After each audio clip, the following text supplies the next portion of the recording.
আসসালামু আলাইকুম। আজ তোমাদের মাঝে নিয়ে এসেছি একটা নতুন ধরনের পোলাও। এটা কি পোলাও জানো? এটা হলো আমার কারি পাতায় পিস পোলাও। আমি এটা 2 চামচ আদা বাটা দিয়ে দিচ্ছি, এলাচ, দারচিনি, তেজপাতা দিয়েছি। এই যে কারি পাতা আমার গাছের, এটা ধুয়ে রেখেছিলাম, এটা দিয়ে দিলাম। তারপরে দিয়ে দিব লবণ, 2 চামচ লবণ দিয়ে আমি একটু তেল দিয়ে মাখাবো। আমি যেহেতু ঘি দিব পরে, এই জন্য আমি তেল কমই দিলাম। এটা সুন্দর করে মাখিয়ে, এখানে আমার চাল আছে 12 পট চাল আছে, এই রাইস কুকারের 12 পট।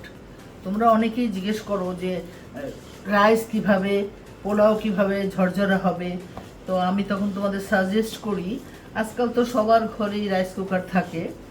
তো রাইস কুকারে পোলাওটা যে কত আলহামদুলিল্লাহ ভালো হয়, আমি চুলায় এখন আর করি না, কারণ বয়স হয়ে গেছে, আমার চুলায় দাঁড়িয়ে করতে কষ্ট হয়। আমি রাইস কুকারে ম্যাক্সিমাম পোলাওটা করি। ঠিক যেভাবে করি আমি তোমাদের সেভাবে দেখিয়ে দিচ্ছি। এই যে 12 পট চালে আমি মশলা দিলাম, এলাচ, দারচিনি, তেজপাতা সবই দিয়ে দিলাম। এখন আমি দেব মটরশুঁটি। আমি ছোট্ট ছোট্ট মটরশুঁটি কিনে একটু ভাপিয়ে রেখেছিলাম, এটাও দিয়ে দিচ্ছি একই সাথে। এখন আমি ফার্স্টে দিব ঘি, তারপরে পানিটা মেপে দিব।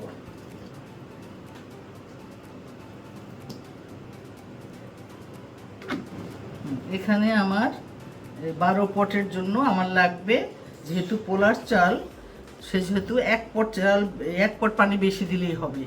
আর যদি আমরা ভাতের চাল দিয়ে কিছু করতে চাই, খিচুড়ি টিচুড়ি, তখন আমাদের ডাবল পানি দিতে হয়। হ্যাঁ, যেহেতু আমার পোলার চাল, সেহেতু আমি এই 13 পট পানি আমি এখানে মেপে রেখেছি, ফুটানো পানি, এটা দিয়ে দিচ্ছি। পোলার মশলা দিয়ে দিচ্ছি।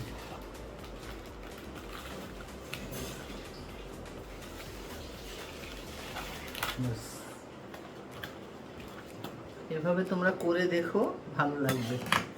ইজি, তোমার আর চিন্তা করতে হবে না, মাঝখানে নাড়তেও হবে না। হয়ে গেলে তুমি দেখবে যে সব ঠিক হয়ে গেছে।